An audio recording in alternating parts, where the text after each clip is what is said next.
ରାଜ୍ୟ ଉଆସକୁ ଏଇପଟେ ବିନୟର ବାହାଘର ପାଖକୁ ଆସିଲାଣି। ତା ବିନା ଆମେ କେମିତି ବିବାହ କରିପାରୁ? ସ୍ୱାମୀ ଆମ ପୁତ୍ର ଧର୍ମ ଯାଇଛି ସେ ସଡ଼କ ପାଖୁରା ପାଇଁ। ହଁ ହେଲେ ସେ ଘର ଜଙ୍ଗରେ ଅନେକ ଜନ୍ତୁମାନ ରହିଥିବେ। ହେଲେ ମୋ ପସନ୍ଦ ଦେଖିକି ଅଘଟଣା ଘଟିନି ତ ସ୍ୱାମୀ। ଆରେ ଏ ସ୍ୱରୂପା ସ୍ୱାମୀ ସେ ହେଉଛି କ୍ଷତ୍ରିୟ ପୁତ୍ର, ସେ ହେଉଛି ବୀର ପୁତ୍ର।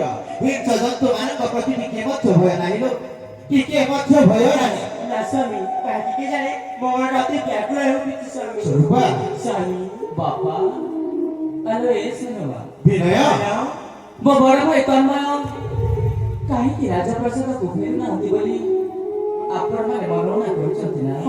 ବିନୟ ବାପା ବିନୟ ମୁଁ ଜାଣିଛି ବାପା, ମୁଁ ଜାଣିଛି ମୋ ବଡ଼ ଭାଇ ତନ୍ମୟ କୋଉଠି ଅଛନ୍ତି। ତୁ ଜାଣିଛୁ? ଆରେ ଏ ଧନ ସେ କେଉଁଠି ଅଛି, କେମିତି ଅଛି, କେବେ ଫେରିବ ଏଇ ରାଜ୍ୟ ଉଆସକୁ? କହରେ ମଧ୍ୟଟା ସେ କୋଉଠି ଅଛି? ବାପା ବିନୟ ସେଇଦିନ ଆପଣଙ୍କ ଆଦେଶ ଅନୁସାରେ ଆମେ ବେନି ଭାଇ ଯାଇଥିଲୁ ସ୍ୱର୍ଣ୍ଣ ଚମ୍ପା ଫୁଲ ନିରୀକ୍ଷଣ ଘରେ କରି। ବିନୟ ହେଲେ ସେଇ ଅରଣ୍ୟ ମଧ୍ୟରୁ ମୁଁ ତ ସ୍ୱର୍ଣ୍ଣ ଚମ୍ପା ଫୁଲ ନେଇକି ଆସିଲି ରାଜପ୍ରସାଦ। ସ୍ୱର୍ଣ୍ଣ ଚମ୍ପା ଫୁଲ ନେଇକି ଆସିଲା ପରେ ଆପଣମାନେ ସମସ୍ତେ ମିଶି ମୋ ବିବାହ ପ୍ରସ୍ତାବ ଠିକ କଲେ ସେନାପତିଙ୍କ ଝିଅ ତନୁ ସହିତ। ଘରେ ଧନ ଆଉ ମୁଁ ମଧ୍ୟ ଯାଇଥିଲି ତନୁ ସହିତ ସାକ୍ଷାତ କରିବା। ବିନୟ ତନୁ ସହିତ ସାକ୍ଷାତ କରି ଜାଣିବାକୁ ପାଇଲି ଯେ କଣ ଜାଣିବାକୁ ପାଇଲୁ ରେ ବିନୟ? ପ୍ରକୃତରେ ତନୁ ମତେ ନୁହଁ ବାପା, ବିନୟ ତନୁ ଭଲ ପାଏ ମୋ ବଡ଼ ଭାଇ ତନ୍ମୟକୁ। ବିନୟ ଏ ତୁ କଣ କହୁଛୁ? ଏ ମୁଁ କଣ ଶୁଣିବାକୁ ପାଉଛି? ତନୁ ତୋତେ ଭଲ ପାଇନି, ତୋ ବଡ ଭାଇ ତନ୍ମୟକୁ ଭଲ ପାଏ। ତୁ କଣ କହୁଛୁ ରେ ଧନ? ମୋ ବଡ଼ ଭାଇ ତନ୍ମୟ ଆଉ ତନୁ ଦୁହେଁ ପରସ୍ପରକୁ ବହୁତ ଭଲ ପାଆନ୍ତି। ବିନୟ ଆଉ ମୁଁ ତାଙ୍କ ଦୁହିଁଙ୍କ ମଝିରେ କଣ୍ଟା ସୃଷ୍ଟି ହେବାକୁ ଚାହେଁନି ବାପା। ତୁ ଠିକ କରିଛୁ ରେ ଧନ। ମୋ ବଡ଼ ଭାଇଙ୍କୁ ଦୁଃଖ ଦେଇ ମୁଁ କଣ ଖୁସିରେ ରହିପାରିବି?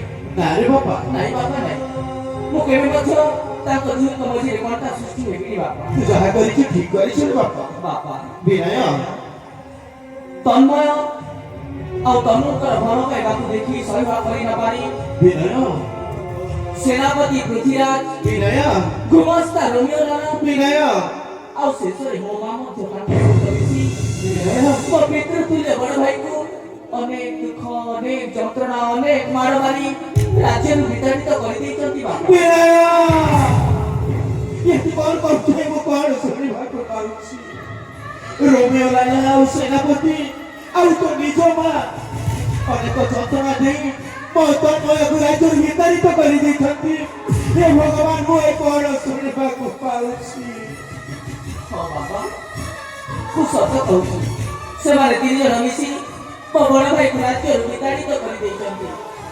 ହେଲେ ବାପା ବିନୟ ଆଉ ଶେଷରେ ସେମାନେ ମୋ ବଡ଼ ଭାଇ ତନ୍ମୟକୁ ଜାରକା ସନ୍ତାନ ବୋଲି ମଧ୍ୟ କହିଛନ୍ତି। ବିନୟ ଆପଣ କହିଲା ଦେଖି ବାପା, ସତରେ କଣ ମୋ ବଡ଼ ଭାଇ ଜାରକା ସନ୍ତାନ? ବିନୟ ସତରେ କଣ ଆମ ଦୁହିଁଙ୍କ ଶରୀର ମଧ୍ୟରେ ଗୋଟାଏ ରକ୍ତ? ବିନୟ ଏ ତୁ କେମିତିକା ପ୍ରଶ୍ନ କରୁଛୁ ରେ ଧନ? ଏ ତୁ କେମିତିକା ପ୍ରଶ୍ନ କରୁଛୁ? ଯାହା ମୁଁ ଶୁଣିଛି ତାହା ଆପଣଙ୍କ ପାଖରେ ପରିପ୍ରକାଶ କରୁଛି। ଆପଣ ମୋ ପ୍ରଶ୍ନର ଉତ୍ତର ଦିଅନ୍ତୁ ନା ବାପା। ଆପଣ କାହିଁକି ନୀରବ ହେଇକରଛି? ସତରେ କଣ ମୋ ବଡ଼ ଭାଇ ଜାରକା ସନ୍ତାନ? କୁହନ୍ତୁ ବାପା, କୁହନ୍ତୁ, ସତରେ କଣ ମୋ ବଡ଼ ଭାଇ ଜାରକା ସନ୍ତାନ? ନାଇଁ, ତାହେଲେ କାହିଁକି ସେମାନେ ମୋ ବଡ଼ ଭାଇକୁ ଜାରକା ବୋଲି କହୁଛନ୍ତି? ସେ ଜାରକା ନୁହଁ ଧନ। ତୋ ବଡ ଭାଇ ତନ୍ମୟ ଜାରକା ନୁହଁ। ସତ କହିବାକୁ ଗଲେ ସେ ହେଉଛି ଗୋଟାଏ ପାଳିତ ପୁତ୍ର। ଅରେ ଧନ, ତୋ ମାଙ୍କୁ ବାହାହେଇକି 10 ବର୍ଷ ବିତି ଯାଇଥିଲା ରେ ଧନ। ଦେବ ଦେବ ମହାଦେବ ନଥିଲେ କୋଳରେ ଏକ ସନ୍ତାନ। ଆଉ ତୋର ସାନ ମାକୁ ମଧ୍ୟ ବାହାହେଇକି 5 ବର୍ଷ ବିତି ଯାଇଥିଲା। ମା ମଙ୍ଗଳା ନଥିଲେ କୋଳରେ ଏକ ଉତ୍ତରାଧିକାରୀ। ସେଇଥିପାଇଁ ତୋ ବଡ ଭାଇକୁ ଆମେ ଉଦୟନଗରର ଚାଷୀ ମାନଙ୍କ ଠାରୁ କୋଳେଇ ନେଲୁ, କାଖେଇ ନେଲୁ, ଆଉ ଲାଳନ ପାଳନ କରି ଏଇ ଦୁନିଆ ଆଗରେ ମୁଣ୍ଡ ଟେକି ବାଟ ଚାଲିବାର ପରିଚୟ ଦେଲୁ। ତାର ମଧ୍ୟ ମା ବାପା ଥିଲେ ରେ ଧନ। ତା ମା ନା ହଉଛି ରୂପା ଆଉ ତା ବାପା ନା ହଉଛି ଏଇ ଉଦୟନଗରର ମନୁଆ ଯେଉଁଦିନ ଆମେ ପଳେଇ ନେବୁ ସେଇଦିନ ଆମେ ଗୋଟାଏ ସତ୍ୟ କରିଛୁ ରେ ବିନୟ ଆମେ ଗୋଟାଏ ସତ୍ୟ କରିଅଛୁ ସତ୍ୟ ହରେ ବାପା ତାହା ପୁଣି କି ସତ୍ୟ ବାପା? ଆରେ ଧନ ବିନୟ ବାପା ଚନ୍ଦ୍ର ସୂର୍ଯ୍ୟ 10 ଦିଗ 10 ମାଳକୁ ସାକ୍ଷୀ ରଖି ଆମେ ସତ୍ୟ କରିଛୁ ଯେ ଭବିଷ୍ୟତରେ ଉଦୟନଗରରେ ଉତ୍ତରାଧିକାରୀ ହବ ହରେ ଧନ ଭବିଷ୍ୟତରେ এই ଉଦୟନଗରରେ ଉତ୍ତରାଧିକାରୀ ହବାକୁ ଆରେ ଧନ ବିନୟ ଏସବୁ ଆମେ ଜାଣି ଶୁଣିକି କରିନୁ ଆମେ ଅଜାଣତ କରିଦେଇଛୁ ବାପା କିଏ ଜାଣିଥିଲା ଏମିତି ହବ ତୁ ଆମକୁ କ୍ଷମା କରିଦେବୁ ରେ ଧନ ତୁ ଆମକୁ କ୍ଷମା କରିଦେବୁ ବାପା ବିନୟ ଆପଣ ମୋ ପାଖରେ କ୍ଷମା ପ୍ରାର୍ଥନା କରି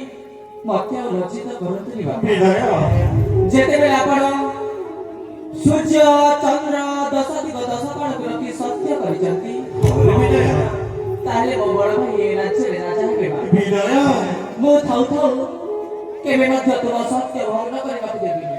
ତୁ କଣ କହୁଛୁ ରେ ବାପା ଆପଣଙ୍କ ନିଷ୍ପତ୍ତି ଚୂଡ଼ାନ୍ତ ନିଷ୍ପତ୍ତି। ବିନୟ ଆପଣଙ୍କ ଆଦେଶ ଅନୁସାରେ ମୋ ବଡ଼ ଭାଇ ଏ ରାଜ୍ୟରେ ରାଜା ହେବେ ସତ କହୁଛୁ ଆଉ ମୁଁ ତାଙ୍କ ରାଜା କାର୍ଯ୍ୟରେ ନିଶ୍ଚୟ ଭାବରେ ସାହାଯ୍ୟ କରିବି ବାପା। ଆରେ ବାପା ବିନୟ ଏମିତିକା ପୁତ୍ର ଭାଗ୍ୟରେ ଥିଲେ ହିଁ ମିଳେ ରେ ଧନ ଏମିତିକା ପୁତ୍ର ଭାଗ୍ୟରେ ଥିଲେ ହିଁ ମିଳେ ହେଲେ ବାପା ବିନୟ ଆଜି ମୋ ବଡ଼ ଭାଇ ତନ୍ମୟଙ୍କ କଥା ବହୁତ ମନେ ପଡ଼େ। ବିନୟ ମୋ ବଡ଼ ଭାଇ କୋଉଠି ଅଛନ୍ତି କଣ କରୁଛନ୍ତି ମୁଁ ମଧ୍ୟ କିଛି ଜାଣିନି। ଆରେ ବିନୟ ଭାବିଲା ବେଳକୁ ଏଇ ମୋର କୋମଳ ହୃଦୟ ଫାଟି ଯାଉଛି। ବିନୟ ଏ ବିନୟ ମା ତୁ ତ ଜାଣିଲେ ଧନ ମୋ ଛାତି କଲିଜା ନୟନ ପିତୁରା ଦୁଃଖୀ ଅସମ୍ଭାଳ ମୁଁ ତାକୁ ଦଣ୍ଡେ ମଧ୍ୟ ନ ଦେଖି ମୋ ପାଟିରେ ପାଣି ମଧ୍ୟ ପଶିନି ରେ ଧନ ମୋ ପୁତ୍ର ତନ୍ମୟ କୋଉଠି ଅଛି କଣ କରୁଛି କଣ ଖାଉଛି କଣ ପିଉଛି ରେ ଧନ ମା ମୋ ପୁତ୍ର ତନ୍ମୟକୁ ଯୋଉଠି ଥିଲେ ମଧ୍ୟ ଖୋଜିକି ଆଣିଦେବୁ ରେ ବାପା।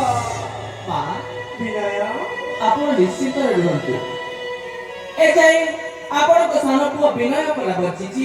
ଆରେ ବାପା ହଁ ବାପା ମୁଁ ଯିବି ମୋ ବଡ଼ ଭାଇକୁ ଖୋଜିବା ପାଇଁ।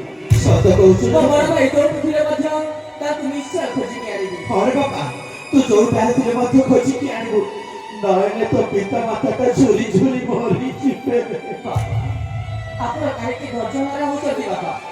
ଆପଣମାନେ ନିଶ୍ଚିନ୍ତରେ ରୁହନ୍ତୁ ମୁଁ ଅତି ଶୀଘ୍ର ଚାଲିଯିବି ମୋ ବଡ଼ ଭାଇକୁ ସନ୍ଧାନ କରିବା ପାଇଁ। ହରେ ବିନୟ ତେବେ ଆପଣ ମୋତେ ବିଦାୟ ଦିଅନ୍ତୁ ବାପା। ନିଶ୍ଚୟ ବାପା ବିଦାୟ ଦିଅନ୍ତୁ। तो चला पथ मंगलमय है रे धन तो चला पथ मंगलमय है बाहरी दुनिया बा आज मो जानिबा पाउछि पुण्य संसार रे किए पर आउ किए निजर ताहा पर निज बड़मा अनेक कष्ट अनेक यंत्रणा देई मो पुत्र तन्मय को राज्य वितारित करि दैछि केबे मध्य मो छाड़िबिनी सुरेखाकू आहा केबे मध्य छाड़िबिनी आज मो कनिष्ठ पुत्र विनय खोजिबाकू जीव मो ज्येष्ठ पुत्र तन्मयको ममतार रंग लाଗୁଛି ବେରଙ୍ଗ ଖୋଜୁଛି ବିନୟ ଆଜି ବେକରେ ସମୟ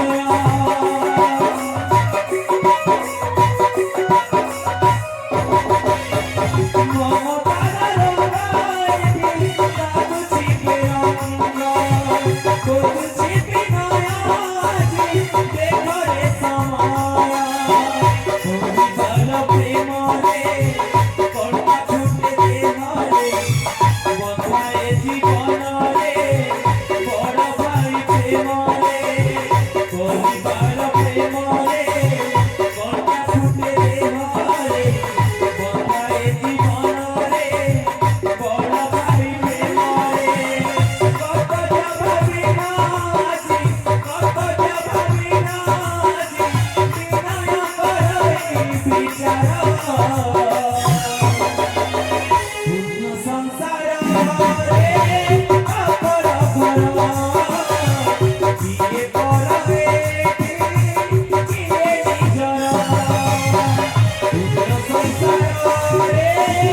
ପର କିଏ ପରରେ କିଏ ନିଜର